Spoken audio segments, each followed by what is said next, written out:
The first Berserker Khazan. I first played the first Berserker Khazan when it was a free demo on the PC, and I played it through twice, start to finish the demo, loved it, and then I picked up the full version for the 5 days early access for $70, but it did release for everyone on March 27th, 2025, brand new for $60. I spent a total with the demo and the full version of about 30 hours, and we're gonna talk about it. Hey everybody, I'm Fox, this is RealMarcFoxx, and you're watching The Foxx Experience. Yes! That's awesome! One quick note to be aware of for you PC gamers out there is that the first Berserker Khazan on Steam does use de novo DRM, and you're only allowed up to 5 PC activations. So that means that, although that's a reasonable number, you're not going to be able to go above that. So you could install it on your main gaming rig, a secondary gaming rig, your Steam Deck, the gaming rig at your boathouse or lake house, and then maybe another handheld or laptop. But don't worry, the DRM does not appear to be causing any significant performance issues because I have not heard anybody complain about the performance. In fact, the performance of Khazan is stellar. It plays amazingly well on my system. I have almost all the settings maxed out with DLSS upscaling and frame generation turned off. This is all authentic frames and authentic rasterization. No upscaling, no frame gen. Everything is virtually maxed with motion blur, of course, turned off because all real gamers turn motion blur off. And I'm getting a steady over 100 FPS nearly all of the time. This plays buttery smooth, extremely well, and it looks great for the most part. I'm playing this thing on an Intel Core i7-14700K, 32 gigs of DDR5 system RAM, and an RTX 4080 Super, and had no issues at all other than the occasional crash. And the crashes were never consistent. They didn't happen at the same time or doing a similar thing. And when it did crash, I would occasionally lose some progress because it doesn't save all the time. It doesn't save as often as a typical Souls game. The cel-shaded look is indeed sharp and makes the characters pop, though much of the terrain appears to be rendered with standard textures and meshes. While characters and other moving elements look amazing, the world textures can be a bit bland and lower resolution in appearance. It's never a major issue, but it's noticeable if you look closely. It leans a little into the anime look, but not too much. Khazan's visuals will continue to look good well into the future, one of the benefits of graphical styles that don't pursue photorealism. Go back and play some of the World War II FPS games on PlayStation 2, then play Wind Waker on GameCube, which looks better today. I think the answer is obvious. As for Steam Deck performance, this game is rock solid. I was able to play with settings on a mix of mid to high, and I was getting a pretty consistent 60 FPS with more than sufficient visuals for the system's 800p screen. I think it's 800p. Cloud Save Sync makes it easy to pick up and play on both your gaming rig at the house and your Steam Deck on the go. Just don't forget to sync your cloud save on your deck before heading out, as you may not always have access to Wi-Fi. Khazan's installation lands at just under 50 gigabytes, which is very reasonable, especially considering the gaming landscape filled with 100+ gig game installs. There's a free demo available, which includes the entire introductory segment of the game, as well as 2 main bosses. You can continue your progress in the full version from the demo. I have no crucial or even highly recommended mods or graphical changes that you need to make outside of the game, other than the usual splash screen and intro movie skip. You can find that on Nexus Mods. It sits at a comfortable 91% very positive rating on Steam and an 8.1 Metacritic user score. Remember to ignore the critic score, as most so-called professional video game critics are little more than left-wing radicals pushing the woke agenda. You can choose between 2 difficulty settings, normal or easy. Just as with Stellar Blade, this nomenclature is misleading. Let me give you some more accurate names. Insanely hard and hard. Easy is by no means easy. While the lesser mods will give you little trouble, the bosses are brutal even on easy mode. Trust me, I chose easy mode on my second playthrough of the demo for the purposes of finishing a live stream faster, and I was surprised to find that after continuing my save in the full game, I was unable to change it back to normal.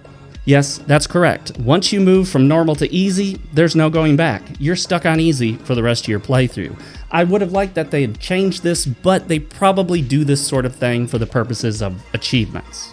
I continued the game on easy and was absolutely shocked at how brutally difficult some of the bosses were. Not all of them, but a few in particular gave rise to that feeling of banging your head on a wall over and over again until you perfect your game. I made extensive use of consumables and buffs to help me along, as well as the NPC summon. If you're not a Souls-like veteran, this game will kick your ass repeatedly. Be ready, and no, farming for levels won't do all that much for the challenge. The bosses are massive damage sponges, which left me wondering if I was missing something. Why am I doing so little damage? Do I need to upgrade my weapon? Am I underleveled? Did I miss a mechanic?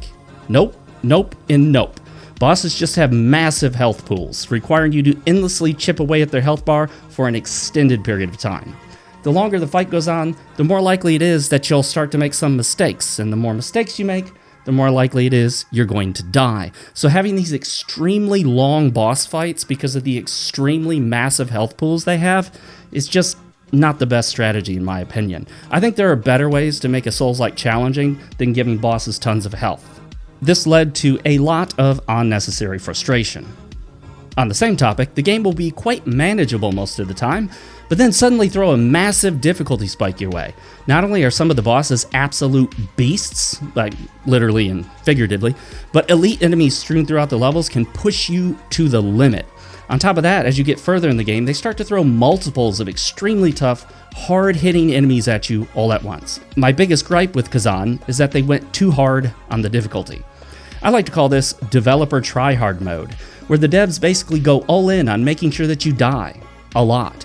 It's that Dark Souls 2 Tanimura approach, which is one I despise with every fiber of my being. Oh, you're playing a Souls-like? Well, you must want to die over and over and over and over again to unreasonable, brutal difficulty, right? No, at least not for me. I don't want to spend 8, 12, 20 hours on a single boss. I hear people talk about how a boss in Khazan took them 6 or more hours of constantly trying to beat that boss. In 6 hours on a single boss in one game? No thank you. I've got other games to play. I've got other things to do. I want to move on way before I hit 6 hours. I'd rather have that Miyazaki-style reasonable challenge. There's a difference between focusing on challenging encounters that reward you for completing them and putting your emphasis on killing the player with brutal difficulty. Khazan does both of these, but leans too heavily on the latter way too often. It's obvious that others felt the same because the developers updated the game to rebalance some encounters, all of which indicate they made them less unreasonable. In other words, easier. I don't like the idea of veteran Souls players finding themselves unable to progress because of radically insane difficulty. Give us a challenge, not a brutal beatdown. The devs also resort to cheap tactics like forcing you to travel along narrow ledges or bridges where one hit can send you off a cliff to instant death. I can say that I did not encounter a single area of awkward platforming, a staple in FromSoft's Souls games. Khazan can't jump, which is probably for the best. Platforming in Souls-likes usually sucks ass, so I never miss it when it's not there. And in particular, the Corruptor's Fortress area really tested my patience. It's the game's version of Sin's Fortress, but much worse. Lots of instant deaths, and it's a fairly long trek to the second Nexus, the equivalent of bonfires. And on that note, yes, this is a true Souls-like. Bonfire-like checkpoints, leveling with stats associated with weapons, and of course, you drop your experience points when you die, requiring you to go back to them if you don't want to lose them forever. You can, however, use a consumable to instantly regain them, so that's cool. Has any other Souls-like done this? I can't think of one, but you guys out there know everything because you, as a conglomerate, are the internet. So if another Souls game has done this, give you an item where you can regain all your lost souls or experience points, then let me know in the comments section below. I do actually want to know, so please, if you know, comment below. You have blocking as well as time blocks that are similar to parries but with no riposte option. Instead, you can drain an enemy's stability or whatever they call it, leaving them in a vulnerable state in which you can whack away at them freely. The game features 3 weapon types, a sword and an axe, a great sword, and then a spear, javelin, I don't know what they call it, but something like that. And each one has a separate upgrade tree. You can unlock combo attacks as well as special attacks that require use of vigor, which you build up by using regular attacks. Mastering these moves and when to use them is critical to maximizing your damage. And maximize your damage you will need to. As mentioned, bosses are super spongy and require a lot of hits to take down. And don't think that once you start some sort of combo or special attack, you're good to go. Oh no, if the boss hits you, you'll often be knocked out of that combo or special attack, which means all the vigor you spent on your special attack could be wasted. And that sucks. Many of the combos and special attacks look freaking awesome, like something out of an anime. Dragon Ball style super Saiyan level 9000 attacks are a thing here, so enjoy the visual flair. Hey, did I get that Dragon Ball reference right? I hope I did, because I've literally never seen it. I just know about it from the internet. I'm glad to say that nothing about this game is woke. The men are men, and the women are women, and attractive too. You don't create a character, you play as the buff, masculine man Khazan, and he will meet a handful of sexy women along the way. There's not much in the way of fan service, but that's fine. There are a variety of ways to improve Khazan, from basic leveling, to obtaining and upgrading new gear, to using the memories features to enhance him further. You can also find soul stones to buff your AI-controlled summons, which are available for boss fights as long as you fight some of the, I don't know what they're called, like adversarial adversities, something or other. You have to find these little spots, they're like red gleaming spots. Click on those or tap the button on those, and then you fight this sort of red phantom, AI controlled of course, and if you defeat him, you get this resource that you can either use to summon that phantom in a fight with the boss, or use it to empower the phantom for future boss fights. So that's the same resource. That's somewhere where I would have liked that they'd made that separate. I hate the fact that you either summon more of the same phantom, or you use the same resource for summoning to strengthen the phantom. On top of all of that, you have consumables with timed buffs for additional benefits, as well as weapon enchantments. And you're gonna need them all if you plan to finish this game and you're not a pro, because, well, I'm not. I'm a Souls veteran, but I wouldn't consider myself a pro gamer by any means. Khazan is not easy, even on easy mode. I know we've covered that, but let me emphasize this. Do all of the optional areas. You'll need the extra experience points, gear, and unlockable features to overcome the grueling boss battles you'll encounter. You shouldn't feel the need to do any grinding if you do all the optional content, because basically it is like grinding. The optional content reuses the same areas and enemy models as the main progression path. The level structure here is more like Neo than it is Souls. Instead of an interconnected world, you warp to zones in a mission-like style, with many missions being optional side quests. Think Neo, not Souls. Be aware that if you want to unlock basic features like the blacksmith, you have to do some of the optional missions. Talk to everyone. They give you stuff, as well as unlock optional missions with items that you'll need to do basic things, such as upgrade gear and craft unique weapons and armor sets. There are even these little jarlings hidden throughout the game when you break jars and other items, and if you click on them, you can send them back to the jar dude, and that will unlock items that you can purchase, some of which are really awesome. The jarlings in this game reminded me a lot of the Kodama in Neo, but they function a little differently, obviously. The sound effects in the game are amazing, nothing lacking here. The music, on the other hand, is more atmospheric than anything else. No tunes here you'll be popping on your CD player in your car, or your cassette tape player if you still have one of those. The cutscenes are skippable, but you may just want to watch them. The story is interesting enough to keep you interested, and it's worth diving into. The story pushes the game forward, and Khazan's motivations are entirely believable and reasonable. The characters all have their roles to play, though don't expect them to go through any character development or significant quests of their own. When it comes to babes in the game, Elamane is the clear choice for me. If you want something with awesome characters, even the side characters and lesser characters in it, then you may want to pick up a copy of my cyberpunk novel, New Tokyo. Nearly all of the characters in this are interesting in one way or another, and many of them have their own motivations and personalities. So if you like reading novels, particularly science fiction or cyberpunk, this one is definitely for you. It's available in paperback, Kindle, and Kindle Unlimited. There's a link in the description. And after you read it, don't forget to leave a review on Amazon. Don't wait, supplies are limited. The voice acting here is excellent, no complaints, not much more to say on that. The game does suffer from a common issue with Unreal Engine games. The weapon and spell effects can sometimes be overly flashy, blocking your view of upcoming attacks. You see, Unreal Engine makes it really easy to have a shit ton of particle effects, and sometimes these actually just take up the entire screen and block your view. That's a huge issue in a Souls-like, where quick and precise timing is key to staying alive and responding to enemy movesets.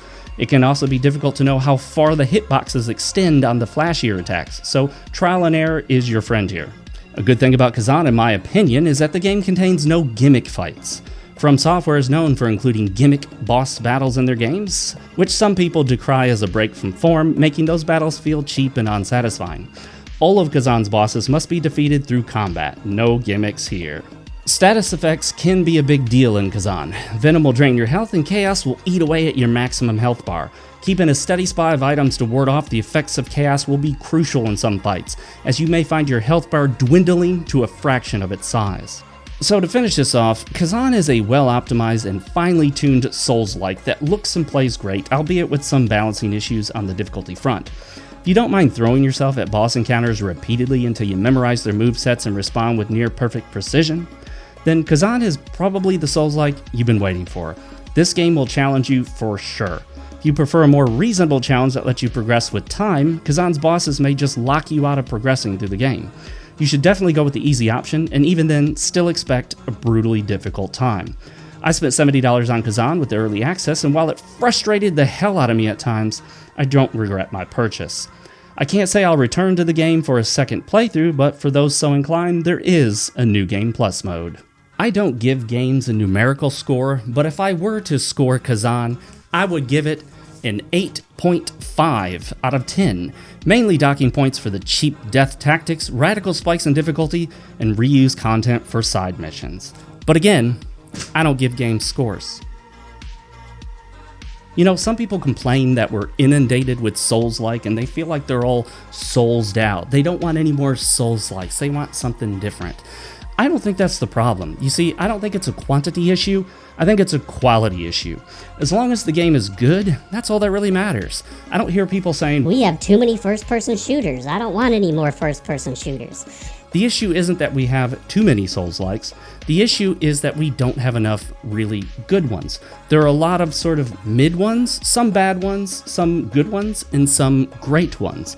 Obviously, nearly all of the ones from Software are amazing, but there are other companies out there, like for example, there's Liza P, there's Khazan right here.